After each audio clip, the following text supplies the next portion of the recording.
உலக மக்கள் அனைவருக்குமே இந்த சித்தர் வாக்கு ஜோதிடத்தின் மூலம் பாலச்சித்தர் பாலஜனா நல் வணக்கங்களை தெரிவித்துக் கொள்கிறேன். இந்த நிகழ்ச்சியின் மூலம் என்ன உறுதி உத்தரவாதம், முதல்ல அதுக்கு முன்னாடி என்ன பார்க்க போறோம் அப்படின்னா, இன்றைய தினம் செவ்வாய் பெயர்ச்சி, அதாவது மீன ராசியிலிருந்து மேச ராசிக்கு பெயர்ச்செய்கின்ற செவ்வாய் பகவானுடைய பெயர்ச்சி கிட்டத்தட்ட 42 நாட்கள் மேசராசியில் இருக்க போகிறார் செவ்வாய். அதாவது பார்த்தீங்கன்னா இந்த செவ்வாய் பெயர்ச்சி என்பது 31/5/2024 முதல் 11/7/2024 வரை 42 நாட்கள் மேசராசியில் இருக்கக்கூடிய சிறந்த யோகமான ஒரு சக்தி வாய்ந்த கிரக அமைப்பாக அமையப் போகிறது. அதை பற்றி நாம் விரிவாக பார்த்தோம். அதற்கு முன்னால் சித்தர் வாக்கு ஜோதிடத்தின் மூலம், இந்த சித்தர் வாக்கு ஜோதிடத்தின் மூலம் உங்கள் பிரச்சனைகள் தீருமா? கண்டிப்பாக உங்கள் ஒவ்வொரு பிரச்சனைகளும் தீர வேண்டும். ஒவ்வொரு குடும்பத்திலும் எத்தனையோ பிரச்சனைகள், அந்த அத்தனை பிரச்சனையும் தீரக்கூடியதாக இருக்க வேண்டும். ஆக ஒவ்வொரு குடும்பத்திலும் எத்தனையோ வருடங்கள் எத்தனையோ பிரச்சனைகள் நடக்காமல் வேதனைப்பட்டு, ஒவ்வொரு குடும்பம் வேதனைப்பட்டு, அங்க போய் பார்த்தா இங்க போய் பார்த்தா வேதனைப்பட்டு இருக்கக்கூடிய அத்தனை பிரச்சனைகளுக்கும் ஒரு முடிவு இந்த நிகழ்ச்சி மூலம் ஏற்பட வேண்டும். நல்லது நடக்கக்கூடிய ஒரு நல்ல நேரமாக இந்த நிகழ்ச்சி அமைய வேண்டும் என்றவர இந்த அலையாண்டா பார்த்தா அப்படின்னு வேதனை வந்துடக்கூடாது. அது ரொம்ப முக்கியம். இந்த நிகழ்ச்சி ரொம்ப ரொம்ப முக்கியமான விஷயம். உங்கள் பிரச்சனைகள் தீரக்கூடிய ஒரு நல்ல நிகழ்ச்சியாக இருக்க வேண்டும் என்பது ரொம்ப ரொம்ப எனக்கு ஒரு முக்கியத்துவம் வாய்ந்த ஒரு விஷயமாக இருக்கிறது. ஏனென்றால் எத்தனையோ விஷயங்களுக்கு எங்கெங்கோ அலைஞ்சி திரிஞ்சு வேதனைப்பட்டுக்கிட்டு இருக்கீங்க. எங்க ஒரு கல்யாணம் எப்ப நடக்கும் தெரியாம வேதனைப்படுறீங்க பாருங்க. அந்த வேதனை எங்கேயும் வந்துடக்கூடாது. என்னென்ன பிரச்சனைகள்லாம் ஒவ்வொருத்தருக்கும் ஒவ்வொரு குடும்பத்திற்கும் என்னென்ன பிரச்சனைகள் ஏற்படும் நல்ல கவனிங்க. ஒரு பொண்ணுக்கு கல்யாணம், ஒரு 3-4 வருஷமா மாப்பிள்ளை பார்க்குறேங்க. நாங்கள் பார்க்காத இடம் பாக்கி கிடையாது. கல்யாணம் முடிய மாட்டேங்குது, எத்தனையோ பரிகாரம்லாம் பண்ணிட்டோம் அப்படிம்பாங்க. ஒரு பொண்ணுக்கு கல்யாணம் எப்போ முடியல, அதே ஒரு பையனுக்கு 7 வருஷமா பார்க்குறாங்க. அந்த பையனுக்கு 7 வருஷமா பொண்ணு பார்க்குறோம். பையனுக்கு 7 வருஷமா பொண்ணு பார்க்குறோம். பொண்ணுக்கு 4-5 வருஷமா மாப்பிள்ளை பார்க்குறோம், முடியல. கல்யாணம் எப்ப நடக்குன்னு சொல்ல முடியாத ஒரு ஜோதிடம் உங்களுக்கு எதுக்குங்க? அப்படி ஒரு ஜோதிடம் தேவையா? அந்த வேதனை இங்க வரக்கூடாது. இந்த மாசம் கல்யாணம் முடிஞ்சு ஆகணும். சரி, அடுத்து என்ன? பையன் நல்லா படிச்சிருக்கான், நல்ல வேலைக்கு முயற்சி பண்றான்.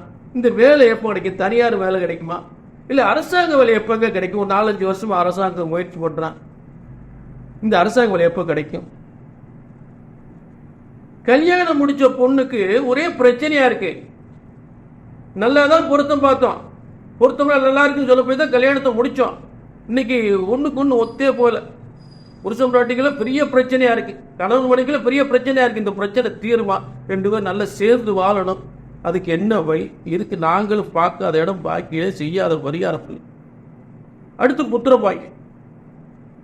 ஒரு கல்யாணம் பொம்பளை பிள்ளைக்கு 7-8 வருஷமா குழந்தை இல்லாம இருக்கு. இந்த குழந்தை ஏன் இல்லாம இருக்கு, எதுக்கு இல்லை, எப்ப பிறக்கும், இந்த குழந்தை பிறக்குமோ பிறக்காதா, வம்சத்துக்கு ஒரு வாரிசு கிடைக்குமா கிடைக்காதான்னு தெரியாம வேதனைப்பட்டு 2 குடும்பத்துல ஒரு பிரச்சனையா இருக்கு. குழந்தை பாக்கியம் கிடைக்குமா கிடைக்காது, வெட்டு 1 துண்டு 2 சொல்லணும். இதெல்லாம் உங்களுக்கு ஒரு நல்ல பலன் கிடைக்கிறேன்னு எதுக்கு இந்த ஜோதிடம்? ரொம்ப வேதனை. உண்மையிலே எனக்கு வேதனைப்பட்டு தான் பேசுறேன் ஆனும். ஏன்னா நீங்க ஒவ்வொரு பிரச்சனையும் சொல்லும் போது நான் வேதனைப்பட்டு தான் நிகழ்ச்சியில பேசிக்கிட்டு இருக்கேன். என்னுடைய அனுபவத்துல இதெல்லாம் உண்மையில இப்ப வேதனைங்க. எனக்கு கல்யாணம் எப்ப முடியும், வேலை எப்ப கிடைக்கும், குழந்தை பிறக்கும், இதை சொல்ல முடியாத ஜோதிடம் உங்களுக்கு எதுக்குங்க? சரி, பரவாயில்ல, ஒரு நான் உங்களுக்கு அதுக்கான வழக்கம் கொடுக்குறேன், சரிங்களா? அடுத்து என்ன? தொழில். ஒரு சொந்தமா தொழில் பண்ணலாமா? அதாவது ஒருத்தர் அப்பா சொந்தத்தில் பிரமாதமா செய்யலான்னு சொல்ல போய், என்னங்க நல்லா இருக்குன்னு சொல்ல போய் தானே சொந்தத்தில் பிரமாதமா இருக்கு செய்யலான்னு சொல்ல போய் தான் சொந்த தொழில் அவ்வளவு காசு போட்டேன். இன்னைக்கு நட்டத்துக்கு மேல் நட்டம் வருது. ஒரு ஜாதகனுக்கு சொந்த தொழில் சரியான முறையில் முன்னேற்றம் பெற முடியுமா, பெற முடியாதா? அவன் வாழ்க்கையில நம்மளை நம்பி வந்துட்டான். அவன் நல்லா இருந்தா தான் நாளைக்கு நம்மளை நினைச்சு நம்மள ஆயுளுக்கும் நம்மளை நினைச்சிட்டு இருப்பான். அது அந்த சித்தர் வாக்கு ஜோதிடத்துல இங்க வந்தாச்சுன்னு உங்க தொழில் சிறப்பா இருந்தா, நான் சொந்தமாய் நடந்தா ஆயுளுக்கு என்ன நினைச்சிட்டு இருப்பீங்க? இல்லாட்டி ஆயுளுக்கு என்ன திட்டிக்கிட்டு இருப்பீங்க? நல்ல ஆள் தான், நல்ல ஆளை பார்த்துட்டான். இந்த மாதிரி உலகத்துல ஒரு ஆளை பார்த்தது இல்லைன்னு வேதனைப்படக்கூடாது. இப்படி ஒரு விளக்கை எங்கேயுமே கேட்டதில்லை, அவ்வளவு சிறப்பா சொல்றாருன்னு சொல்லக்கூடியதா இருக்கணும். சரி, பரவாயில்ல, நல்ல கவனிங்க. சித்தர் வாக்கு ஜோதிடத்தின் மூலம் என்ன உறுதி உத்தரவாதம்? அதே நேரத்தில் ஒரு ஜோதிடத்தின் பலன் சொன்னது நடக்கவில்லை என்றால் ஒன்று உங்கள் ஜாதகம் தவறாக இருக்க வேண்டும், இல்லை என்றால் ஜோதிடர் நான் தவறாக இருக்க வேண்டும். அந்த தவறு வரவே கூடாது. ஏனென்றால் பிரம்ம வேதத்தால் ஜோதிடம் ஒருபோதும் தப்புவதில்லை. ஏன்னா பிரம்ம வேதத்தால், இறைவனால், வேத சாஸ்திரத்தில் உருவாக்கப்பட்டதுதான் ஜோதிட சாஸ்திரம். ஆக ஜோதிடம் ஒருபோதும் தப்புவதில்லை, தவறுவதில்லை. சரியாக கணித்தால் சரியாக நடக்கும். உங்கள் பிரச்சனை எதுவாக இருந்தாலும் ஒரு முறை ஜாதகத்தை கையில தூக்கியாச்சன, இது இந்த காலத்தில் நடக்கும் என்றால் நடக்கும், நடந்தே ஆகும், நடந்தே தீரும் என்ற உறுதி உத்தரவாதத்தோடு நிகழ்ச்சிக்குள்ள போவோம்.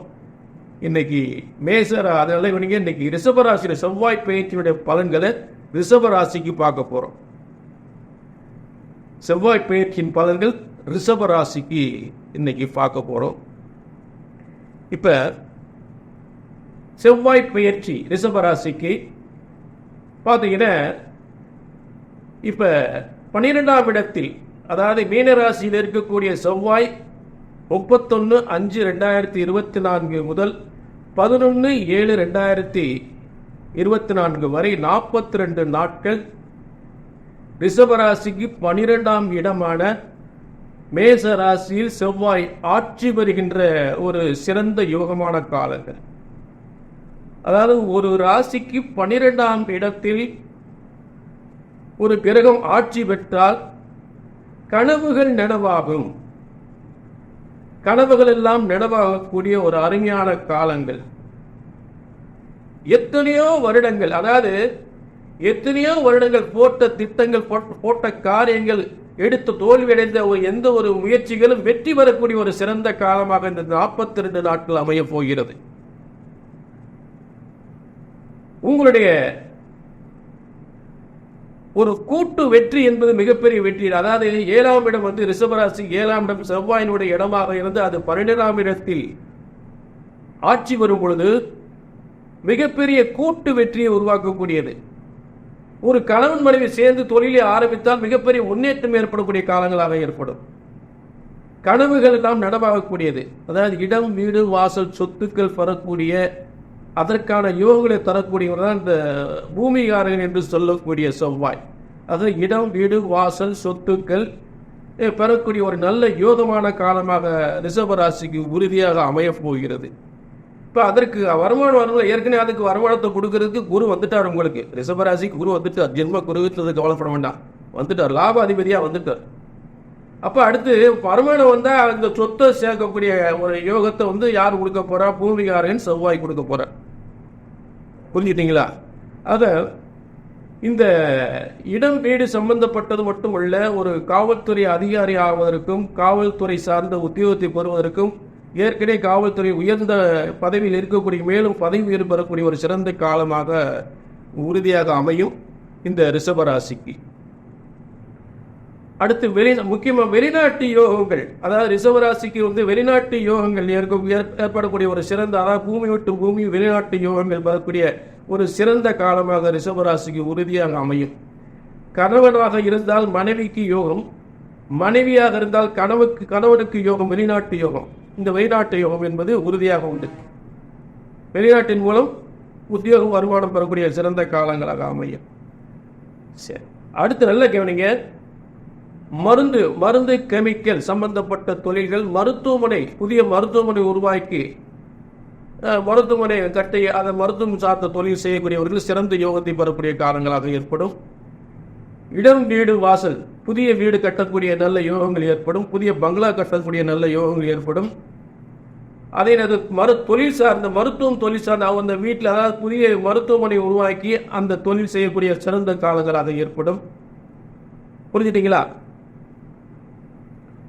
அடுத்து இந்த ரியல் எஸ்டேட் தொழில் செய்யக்கூடியவர்களுக்கு ஒரு சிறந்த யோகமான காலமாக இந்த பூமிகாரன் செவ்வாய் என்பதால் ரியல் எஸ்டேட் தொழில் செய்யக்கூடிய ஒரு சிறந்த அற்புதமான யோகமான காலங்களாக காசு படங்கள் சேரக்கூடிய காலங்களாக இருக்கும். சரி, அடுத்து நல்லா கவனிங்க. ரிஷபராசிக்கு சுக்கிரனுடைய இடம், சுக்கிரன் ஏற்கனவே வலிமையாகிறார், உங்களுக்கு குருவர் இருக்கிறார். அதே நேரத்தில் சினிமா துறை சாதாரண நல்லா கவனிங்க, உணவுப் பொருள் சார்ந்த எந்த ஒரு தொழிலும் செய்யலாம். அதில் சினிமா துறை, இசைத்துறை, சினிமா நடிக்கிறது, சினிமா தயாரிக்கிறது, இசைத்துறை சார்ந்த தொழில், டிவி சீரியல், இதெல்லாம் இந்த தொழிலெல்லாம் சிறந்த முன்னேற்றம் பெறக்கூடிய காலங்களாக உறுதியாக அமையும்.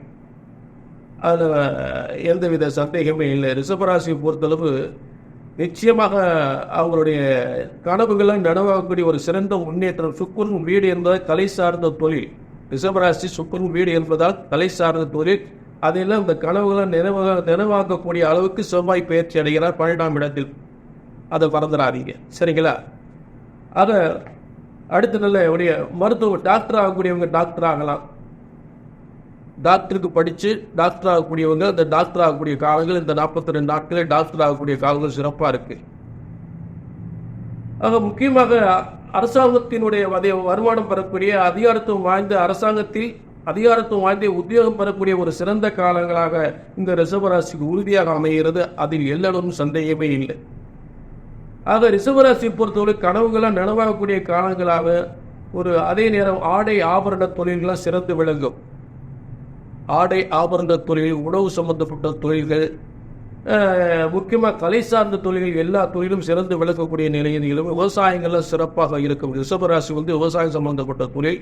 ஆக பூமியை சார்ந்தவன் பயிற்சி அடையும் போது 12ஆம் இடத்தில் பயிற்சி போது விவசாயிகள் ரொம்ப பாதிக்கப்பட்டிருந்தாலும் மீண்டும் புத்துயிர் பெற்று சிறப்பு பெறுவதற்கான நல்ல வாய்ப்புகள் கண்டிப்பாக ஏற்படும், சரிங்களா? ஆக மருந்து, கெமிக்கல், பார்மாசி தொழில் இதெல்லாம் சிறந்து விளங்கக்கூடிய ஒரு முன்னேற்றமாக காலமாக ஏற்படும். அதில் தொழில் கூட மாற்றமே இல்லை. ரிஷபராசிக்காரங்க மருந்து கெமிக்கலில் நிறைய முன்னுக்கக்கூடிய டாக்டர் தொழில் சிறந்த ஒரு முன்னேற்றம் வரக்கூடிய நிலையை கண்டிப்பாக வியாபார துறையில் வியாபாரங்கள் பெருகக்கூடிய நிலையில் ஏற்படும். காசு பணங்கள் அதிகமாக சேமிப்பு ஏற்படக்கூடிய ஒரு நல்ல காலமாக உறுதியாக அமையும் என்பதில் எல்லோரும் சந்தேகமே இல்லை. ஆக இப்படிப்பட்ட நல்ல யோகங்கள்லாம் உறுதியாக ரிஷபராசி இருக்குது. இப்போ நான் சொல்லக்கூடிய பலன்கள் எதுவுமே சரியாக நடக்கலை அப்படின்னா கண்டிப்பாக உங்கள் ஜாதகத்தில் பிறந்த ஜாதகத்தில் மோசமான தசாபுத்திகள் நடந்தால் நான் சொல்லக்கூடிய பலன்கள் தடபட தான் செய்யும். அப்போ என்ன பண்ணுறீங்க, என்ன கீழே நம்பருக்கு நோட் போயிட்டு ஒரு அப்பாயின்மெண்ட் வாங்கிக்கிங்க. புரிஞ்சுக்கிட்டீங்களா?